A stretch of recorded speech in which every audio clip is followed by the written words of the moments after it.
Good morning and welcome to the first of the 2024 Flexible Space Association Workspace Wisdom webinars.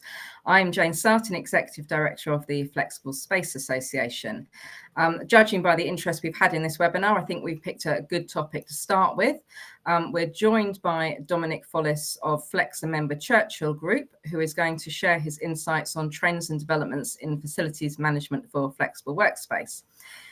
We have a slight technical hitch in that I can hear Dominic, but Dominic can't hear me. And I'm hoping that everyone else is going to be able to hear Dominic as well. So we're going to proceed because he will be running the presentation on his own in just a moment. If you've got any questions if you can type those into the chat box during the presentation or at the very end, Dominic will then pick those up at the end. So I'm going to put up Dominic's presentation and leave him to make that, and then I will be back at the end.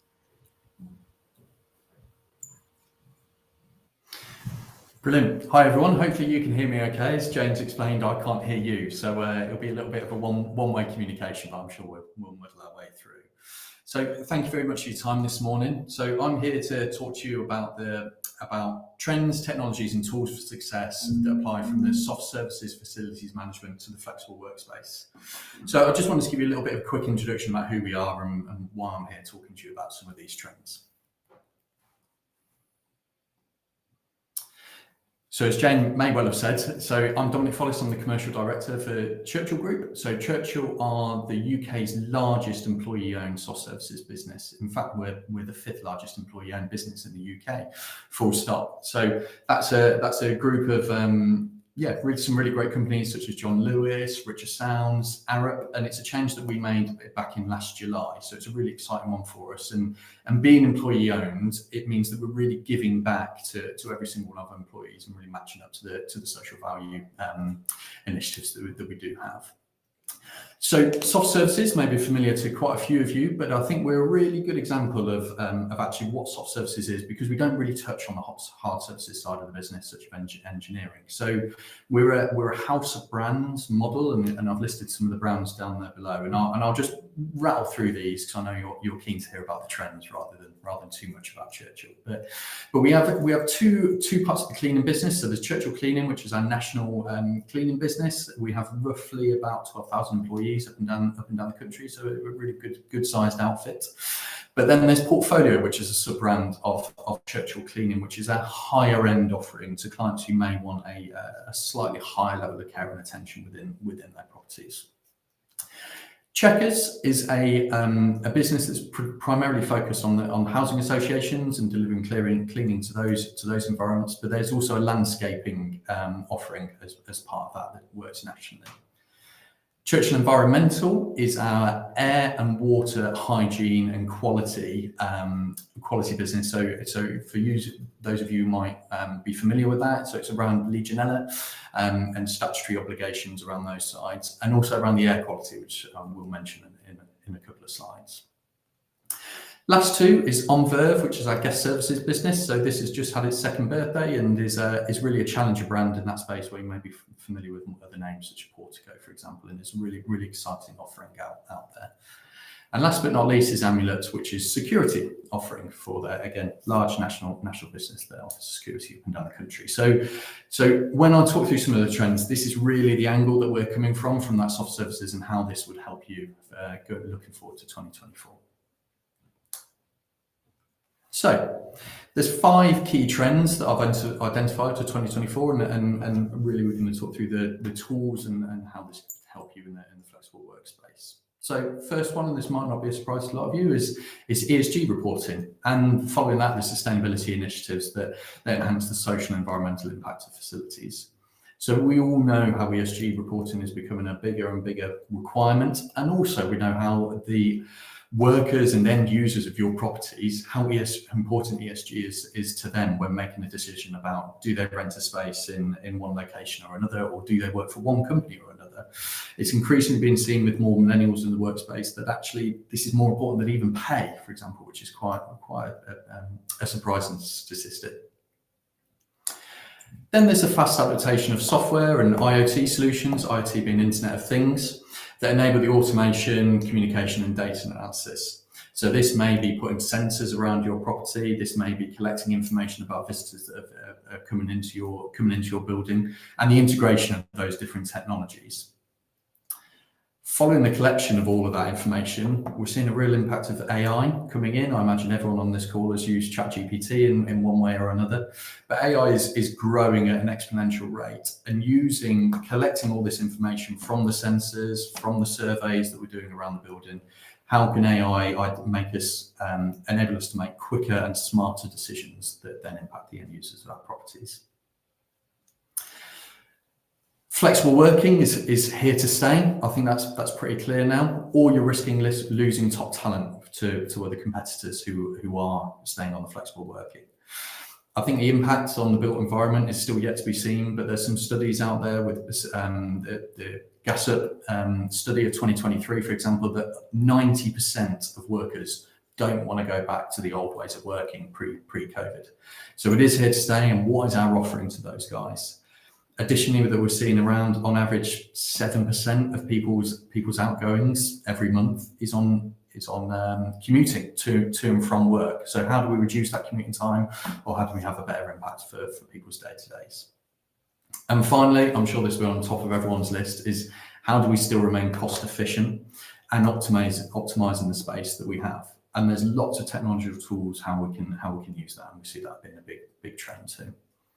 So I think hopefully you'd agree with me that there are 5 key trends looking ahead to 2024. And I just wanted to go into a little bit more information on each different service line within soft services and the tools that are out there that are available to you.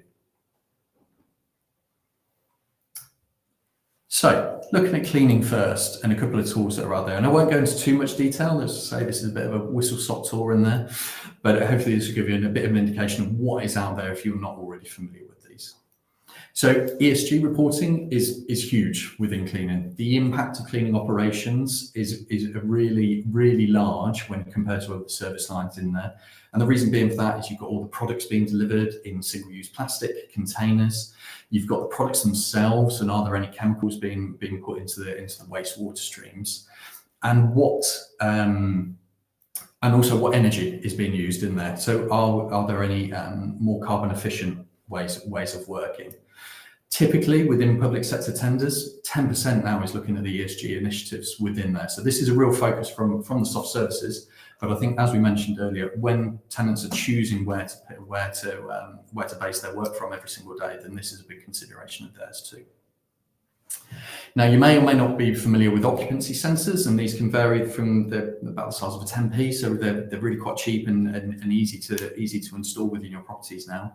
These could be under desks, so you know how each individual desk is being used within your space, or additionally they can be used in the meeting rooms too. And the way that cleaning businesses will use this is they'll take that information and understand the nuances and the way that building has been used every single day, and adjust their cleaning schedules as a result.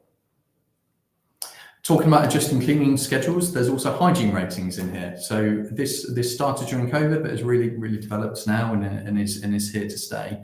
It's not only are there visual audits being done about how clean someone who walks into that space feels, but actually looking at it at a scientific level. So taking swabs, looking at any bacteria, if any, that's present, and what type of bacteria that is. And again, using that information then to adjust the cleaning schedules within your properties. Obviously, there's a lot of data being collected in here, so AI is increasingly being used in the cleaning side, again, to adjust those cleaning schedules, to look at the products that are being used. And there's a lot of information being collected within the daily audits too. So how can we use that a little bit smarter?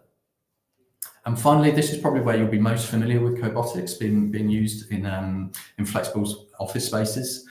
But actually, you'll be most familiar with robot vacuums going around, or robot scrubber dryers in those different spaces. And really, they haven't been brilliant for the last few years, but they're just entering the phase now where actually we're starting to roll them out, for example, in there. And the much smaller, you'll be familiar with probably the more domestic versions like iRobot. There's very similar versions out there, like FieldBots, for example, which conveniently uses AI to analyze the space rather than just bumping around and working their way. So there's some tools on the cleaning side. Looking at security, there's some similar tools in here. and hopefully you'll see a bit of a theme that I'll talk about at the end. But the first one in there is digital twin. So if you're not familiar with this is essentially where a business will come in with a laser-enabled camera. So not only is it able to take 360-degree photos of the space, but actually work out how far that is. So you can essentially create a 3D model of your building, that digital twin. The security teams will use this to analyse any dead zones in terms of the CCTV coverage, any areas of risk that can also be used to access the buildings without authorization on there. You can also then map this out for the walkarounds throughout the building and make sure that we're covering all the areas that are required. Visitor management, and this really links in with the AI data analysts for later, is around what information do we collect around visitors. So you'll have probably a lot of people coming in on day pass, a lot of people coming in to use boardrooms. I'm sat in a flexible space boardroom today, and this I had to fill in a little bit of information, and the security teams will use that to see if there's any threats or any people that really shouldn't be accessing the property or raising alerts on that. And they'll use AI to collect that information, but also AI to give information on, are there any threats around the local area? Are there any protests happening that day? And scraping those websites to collect that information and give it to your end users. And finally, again, there's cobotics in the security space. So whether this be robots that roam around the building with cameras attached, using drones to look at the outside of the building, or just a robot on the front desk to help you checking in and checking out guests every single day. So moving on to the next service line, which is waste management. So waste management, or traditionally collecting waste from your building and taking that off to a recycling centre or to a MRF to be segregated. This really feeds into the ESG agenda that's out there at the moment. So tenants within a property, because of the ESG reporting that they have to do, they will want to know exactly what waste they're producing within the building, not necessarily just what waste your buildings are producing. So they want to know that down to the weight, down to every service stream that's collected in that building, and then they can feed that back to their shareholders or to their end users as well. Obviously, a key part around waste management is removing the waste from the system, and that's a couple of buzzwords in there of reverse vending and circular economy. So circular economies, I'll use cleaning for example. They will have cleaning chemicals delivered in traditionally a single-use plastic bottle, but actually now a lot of providers are moving to using a reusable bottle that gets delivered to site, reused, sent back to the manufacturer, refilled, and then sent out again from there. So we're actually removing waste from the process entirely, which is really, really great news. And what end users can do is they probably have a bit more interaction with the reverse vending machines. So you may have seen some of these about. I think Canary Wharf have got a couple on their estate. It said if you've got any sort of waste, be that a water bottle or something like that, you can go up to the reverse vending machine, scan the barcode. It knows exactly what the plastic content of that is, and then drop it in there. And there's lots of incentivization schemes around getting people to use this, potentially 10% off in their workplace canteen, or 10% off at Prep around the corner, for example, around there. So it's getting people used to actually using these rather than just chucking it into the general waste and where it potentially ends up in landfill. Guest services. So guest services, you've got the more traditional working on reception, but actually also floor walkers and interactions with all of your guests that are visiting every single day. These are very similar to the security because there's a bit of a development from that side. But again, they'll use that digital twin to potentially show videos or wayfinding for the for the people that are using the property of actually, right, I've rented a desk today, or I'm in a meeting room today. So where is the way that I can get to my desk? Then there's also cobotics. So cobotics, working on the front desk, helping people check in, helping people work their way around the building. What's the offering from the canteen that day? Then again, there's visitor management, but using this in a lot softer way than perhaps the security do.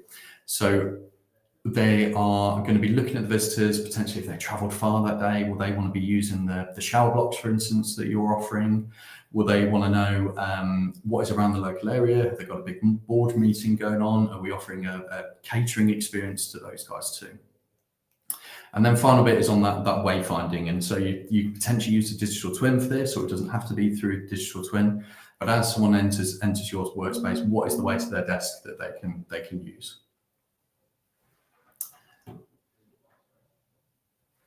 And final one out of the streams, you can't forget about the user experience, can you? So how are your end users interacting with the tools and technologies that are out there?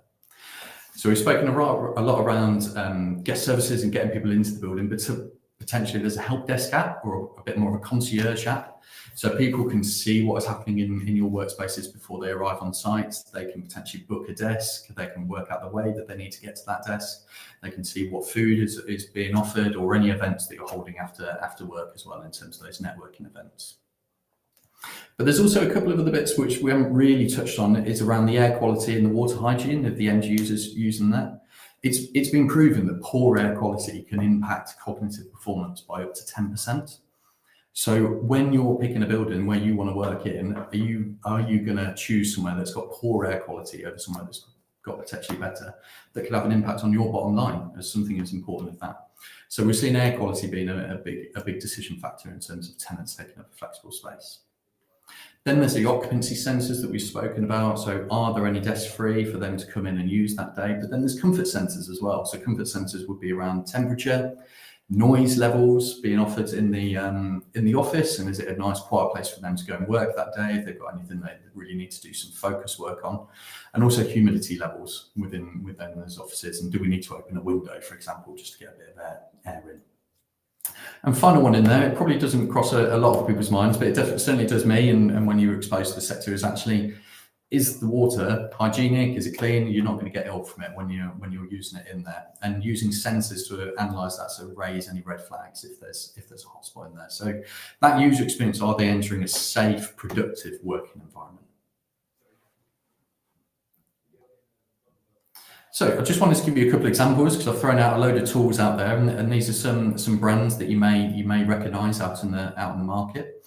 So Macquarie Bank, we deliver cleaning and security services to those guys, just to give that a bit of a frame of reference.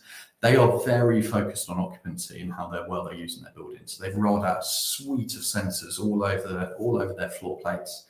And we are then able to analyse, are the desks being used? Do we need to go and deliver extra cleaning? Is a meeting room actually a nice place to be? How's the air quality in the meeting room? Is it too hot, so areas aren't being used? And then they're changing their floor space as a result of collecting all that information. Legal and General, and you may be familiar here, they have a little bit of flexible working space in terms of their capsule offering. Their big focus is on air quality, and that's indeed a big pitch to their tenants of, why would you move to anywhere else that has poorer air quality than what we're offering at the moment? So does that small difference in the charge rates and the tenant fees in there, does that actually deliver that 10% saving that we're looking at there? We will be talking a little bit later about a white paper, and that's done at the Legal and General focus. And then finally, St Pancras International. I imagine a fair few of you have travelled through this, so very different to a flexible space environment, but one where they made a really good example, in my opinion, around the waste management on there. So St Pancras International, if you travel through it, it's essentially a shopping centre, large retail outlet with a transport hub attached. And they were charging all of their tenants for the waste that they're providing based on the square footage of those areas.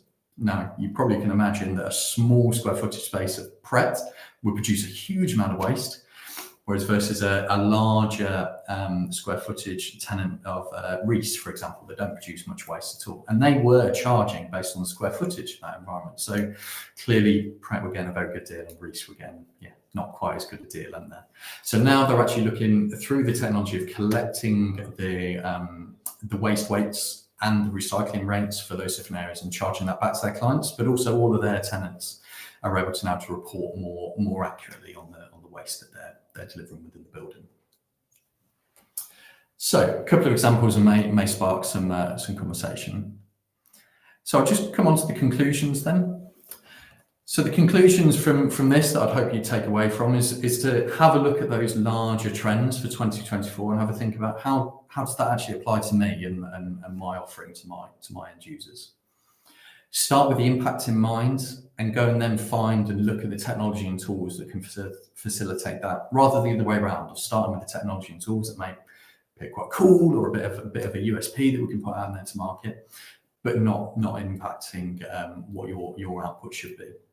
And then think holistically what those micro solutions are, but can they actually knit together? Do you need to look at something that's a little bit larger that we can bolt into, or does everything that you're buying in terms of there need to have APIs so it can connect with everything else and link out there? Because you would have noticed when I was running through all the different service streams, there's quite a lot of the tools out there are quite similar to each other. So you might use a digital twin, you might have ESG reporting across all of those different service lines. So don't have 3 or 4 systems doing exactly the same thing. And then most importantly, using these trends and these tools and these technologies, how can you stay relevant in the marketplace? By offering something elevated to traditional offices, which I imagine a lot of you are, but also the more competitive aspect that's arriving, which is comparing to home as well. And that's the challenge of getting people back into the office. So I'll just wrap up, and I think we've got a couple of questions coming through the moderation, but really thank you very much for your time. I've put in a QR code there that may be of interest to you, and we'll send around an email as well to everyone who's happy to share their details. And this is that white paper that I've mentioned of how we have linked air quality to actually the hygiene that's within the buildings as well, and how that impacts the end users of the tenants. So don't worry, you don't have to sign up with your email or anything. You can just follow the QR code and download it from there. But I can see Jane has appeared now. So yeah, again, just thank you very much for your time. So thank you, Dominic. For anyone that has joined since the start, just to let you know, we have a bit of a technical glitch in that I can hear Dominic, but Dominic can't hear me. But he can see the questions that are being submitted. So I'm going to let him just run through those himself. And if you've got anything else that you'd like to ask, please put it now into the chat box, and Dominic will hopefully be able to answer.